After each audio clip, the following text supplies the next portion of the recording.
Boris Johnson won the elections in the United Kingdom. It was a decisive mandate, and it's being said that the Conservatives haven't secured an outcome like this since the Margaret Thatcher era. But large parts of the United Kingdom saw protests against the new Prime Minister Boris Johnson. Further, Scotland, under the Scottish National Party, has articulated its desire for an independence vote. This leaves the country a divided nation, even after a decisive mandate, and we tell you why.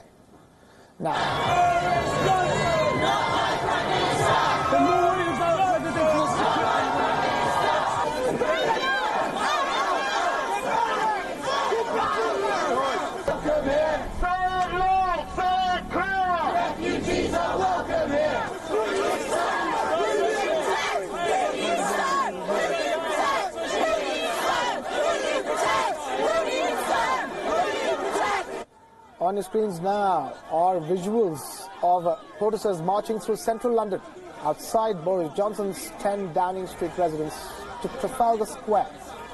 These were anti-Boris Johnson demonstrations. Protesters took to the streets, shouted slogans, and Boris Johnson and the Conservatives had to hear that despite a sizable majority that they've won with these elections.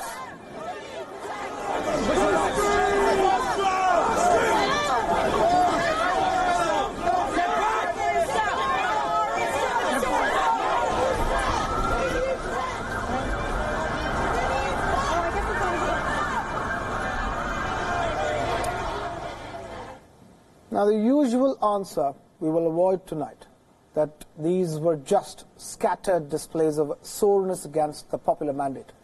And neither were these protests about grieving Jeremy Corbyn's loss.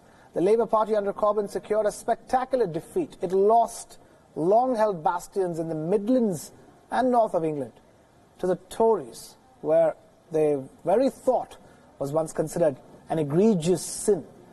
Well, let's hear it then from one of them. Because I think the racism, the sexism, the misogyny, the homophobia of Boris Johnson has to go opposed. You know, we can't give this bigot a free run here in this country. I can't believe we've got another 5 years of austerity and like a bigger division between the rich and the poor. I just think it's disgusting. It needs to stop. So I'm here protesting. I've never been to a protest before, so... Now, Boris Johnson pledged to heal Britain's divisions over Brexit, and make no mistake, these protests at the core are about Brexit. Boris's promise to leave the European Union had ushered seismic shifts in the country. A nation trying to separate itself from the Euro bloc, to the pursuit of asserting itself on its own terms, to even redefining the idea of a British identity. Brexit, for better or worse, has been the biggest disruptor in Britain since decades. Johnson's messaging post the election win reflects reconciliation.